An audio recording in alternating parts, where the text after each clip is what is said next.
never in a million years did I think that so many people would be interested in a certain part of my life, but I'm not going to do a story time. I'm actually just going to list shit that I went through and let you guys form your own opinion. Starting off strong, my mom lied to me and told me that she had cancer, her brain was falling out of the back of her head, she was dying, she was allergic to the sun, and that she had a time frame to live. I dropped my entire life, I moved in with her, and I became her caregiver just to find out that absolutely nothing was wrong with her. My mom lied and said that my dad kidnapped me when in fact he did not kidnap me. You guys were in the middle of a custody battle and you were legally not allowed to leave the state with me, and you decided on a whim that you were going to pack up and you were going to live in Georgia, and my dad said absolutely the fuck not. And when he called a court hearing, you didn't come. So when I flew to his house for the summertime, they awarded custody to him. My mom participated in extracurricular activities as her form of income, and when I was 16 years old, I walked into the house to a grown-ass man in a maid costume with heels on, feather dusting the corners of the living room. What the fuck is going on? And I was about 10 years old when I found out about these extracurricular activities that she was doing for her form of income. And after I found out, she just became way too open with it. Babe, I should not be going with you to Motel 6 or Super 8 to go pick up your bag from work. As an elementary schooler, I should not have been sitting next to you in the car while you're answering the phone. And what do you do for work?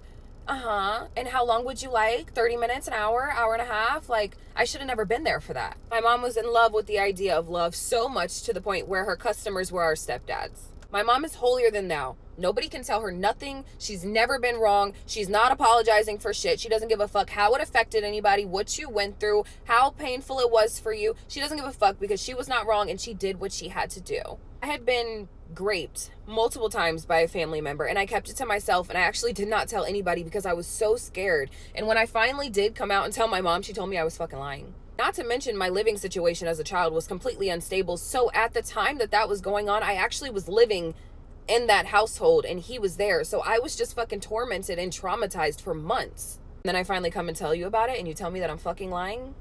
Okay. You want to know what my dad did to me? My dad got married.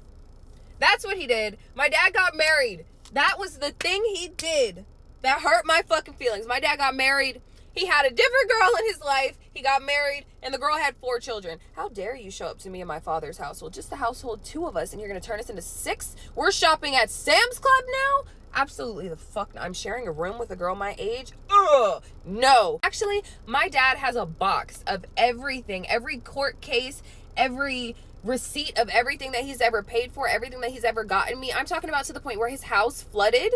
And he literally was like, that was the first thing that I ran and saved. And he was like, you know, whenever you want to come and you want to see this box and you want everything to be proved to you, and, you know, I will show you. And I don't feel like looking in that box because it's just like, what is it going to heal for me? Like, still, at almost 30 years old, he has this box that he started when I was still a fetus. My mom cut me off because I refused to send her thousands of dollars for a down payment on a car and be her cosigner. She also cut me off another time because she decided on a whim to up and move to California, and she was living in a hotel, had no plan, no job, nothing for her other 2 children. Upped and moved to California and refused to talk to me because I would not send her money to cover her hotel. I'm going to get kicked out. They're going to put us out. We're going to be on the streets. I am not those kids' parents. I'm on maternity leave for my own child. Still to this day, I don't have a relationship with my younger brother and my younger sister because I refuse for my mom to have a relationship with my 2 children. My brother and sister are 16 and 18.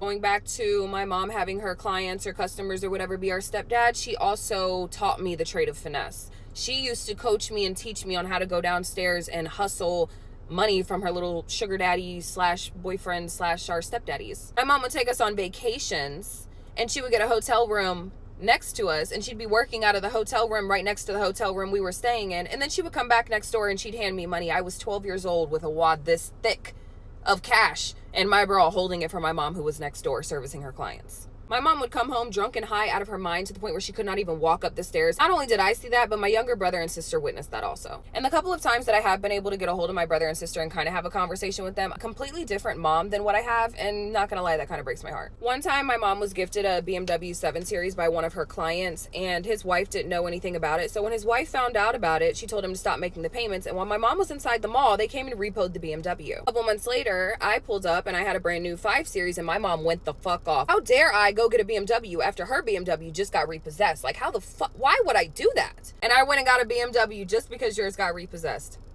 Okay. I also used my hard-earned money to travel because a bitch loves to take a flight, and because I was taking flights and because I was traveling and because I was doing my own thing, something my mom never did, I apparently was doing what she still does do.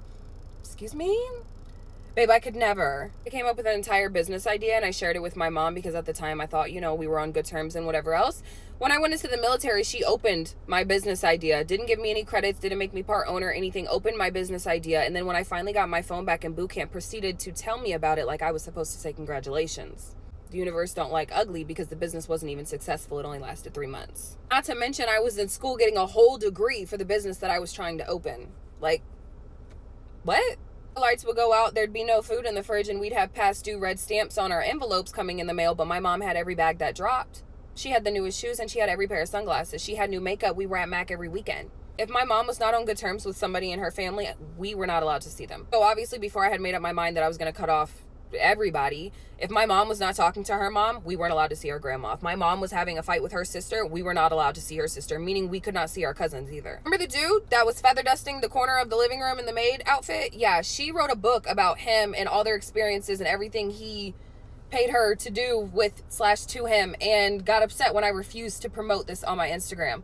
I was a minor. I couldn't tell you how many times we packed up and moved to any and everywhere because she let anybody in the world sell her a dream. Also couldn't tell you how many times we've lived with her clients/customers. And that barely even scratches the surface on all of the things that I've been through. But there was just a point in time where I was like, you know what? I don't want to be associated with any of you guys. I don't want to be associated with your family. All of you guys play victim. None of you guys can do anything wrong. Like, you are just holier than thou and above everybody else. And I just got sick of it. I don't want you guys knowing where I am. I'm tired of talking to you guys. I don't even want your last name. I don't even want you to have the privilege of saying you name me. I don't even want to be known as your daughter. Like, I just want to, like, ew, I'm just like disgusted. Like, I want to start completely fresh. I don't want to be associated with you. I don't want you, like, I don't even want to continue on with the name that you gave to me. Like, I just don't want anything to do with you. I really was just overly disgusted by her behavior because I could not imagine, I can't imagine how she would think any of the things that she did were